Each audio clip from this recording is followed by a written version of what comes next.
I'm going to say one more thing. I have a spreadsheet, and this spreadsheet right here, I began keeping the in 2019, but it was a spreadsheet of efforts I had made to contact specific banks and or part of the tracking I had done about how acts of laundering through specific banks were able to be tracked or identified through electronic communications that had occurred in connection with accounts that I have had, including accounts that have since been stolen. And in the correlation of the understanding of these electronic communications, we're understanding that they coordinated with concurrent events associated with, among other things, public notices of major banking institutions that fit the specific pattern that I was attempting to have forestalled. A specific pattern I began actively tracking once I attempted to open a bank account. And my effort to open a bank account in 2016 was literally used in two acts of terrorism within 1 week. And the bank refused to pursue an investigation of fraud connected to that account and instead decided it was going to ban me from the bank and assess me a risk penalty that it has prevented me from being able to pay ever since. Somebody at a very high level gambled that they would be able to get away with gaming me in efforts to get away with acts of terrorism that are demonstrative as being correlated in connection with multiple banking institutions. Not just the big ones from the United States, by the way. But it also correlates with events that occasionally get announced about the Department of Justice and or the Securities and Exchange Commission fining or penalizing these banks, including in connection with allegations of money laundering or some form of inappropriate financial activity involving foreign countries. And I tracked for a considerable amount of time numerous banks. I'm looking at it right now. And the reason I laid it out like this is because at the beginning of 2019, after there had been the announcement about the situation at the US Mexico border, I composed what could have been a plan for removing that situation from the politicization that was going on, that was not at all in any way, shape, or form actually devoted to the best interest of those people, but instead continue to use what was going on at the US Mexico border as some form of leverage and a political gamesmanship that unfortunately to this day has just not been resolved in anything close to an adequate manner. It could have been resolved in early 2019. Why?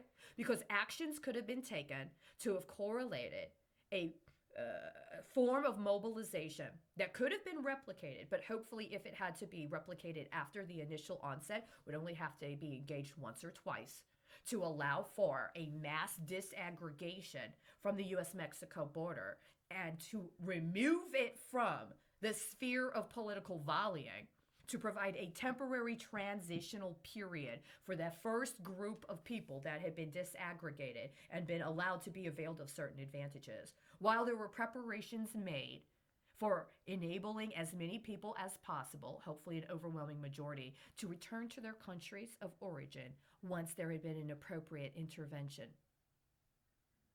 Don't make any mistake about this. It's not appropriate to kidnap people and use them as military assets, including in some sort of gang lordism that is part of somebody's political hedging strategy. That's not appropriate. But it is appropriate to offer temporary respite and training, as well as other resource acquisition while evidence is accumulated to people within the United States with an intention to provide a material foundation for their return to their country of origin while we finish the job. We're supposed to already have agreements, including security agreements, including military agreements, including economic development agreements, including agreements to fight or combat organized crime and drug trafficking in place that should have already been mobilized in order to assure that the resources we already have in the United States that are on all kinds of training missions were appropriately activated to follow through.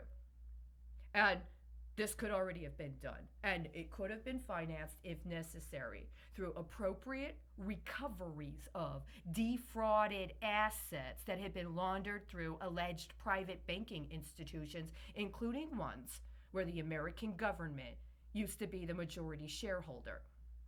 I got all the evidence I need right here. This could have been done by February, the end of February of 2019. We're more than 2 years past that time frame. Nobody did it. Now they took what could have been comparable amounts of money and did all kinds of other things with it except deal with the material realities. They want to try to put a price point on how much is spent on a weekly or daily basis to deal with providing accommodations for people within the United States at a level that is completely inadequate to the need. It's completely contrived, and it's merely aimed at trying to make a justification for importing people in order to exploit them to the fullest extent possible to cover up for organized crime within the United States. We need to get serious about this. I was not kidding when I said that they had already engaged warfare against their own country.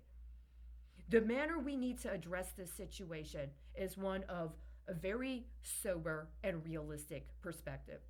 I absolutely believe the overwhelming majority of people fled because they understood that there was some sort of violence that they were exposed to, and that if they were to come to the United States, they would be able to get some assistance with ameliorating the kind of and the extremity of the violence they were experiencing in their countries of origin.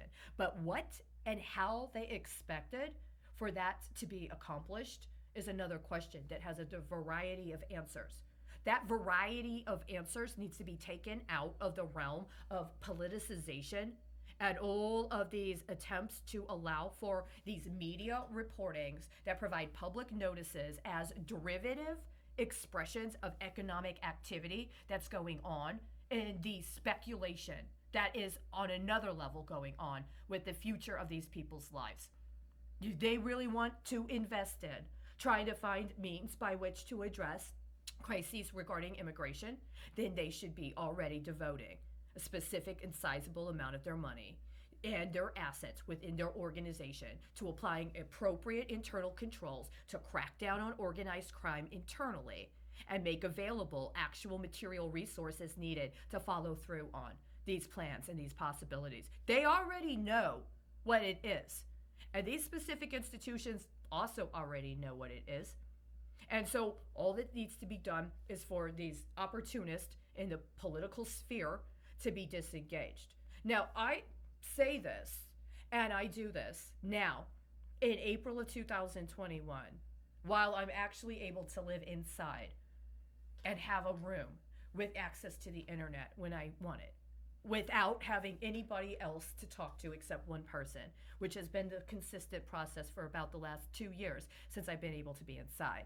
I say that now, understanding those material realities, wherein when the time I did this, I was literally sleeping on the street, sleeping outside at the base of a tree on a nightly basis, where, among other things, I was subjected to electronic torture and periodically harassed in the middle of the night by alleged law enforcement and economic events that every once in a while would actually be demonstrably connected to an act of domestic terrorism.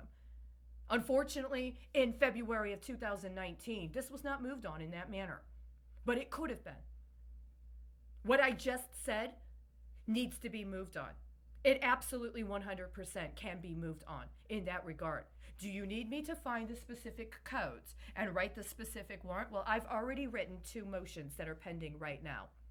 I just haven't typed them up and put them through or put them out. I'm not going to allow them to be used as somebody else's derivative or for somebody else to take and then to create a product out of that they use for any other thing but what needs to be done literally. This needs to be done literally. If you have the capacity to actually sign your name to that warrant, which I know many of you do, and many of you who could, but may not because you would make a justification for not doing your job, may be concerned about the implications of being under review. Understand this is not a political decision. This is a national security priority. It's already been identified on one level as a national security priority. Your political preferences are not relevant.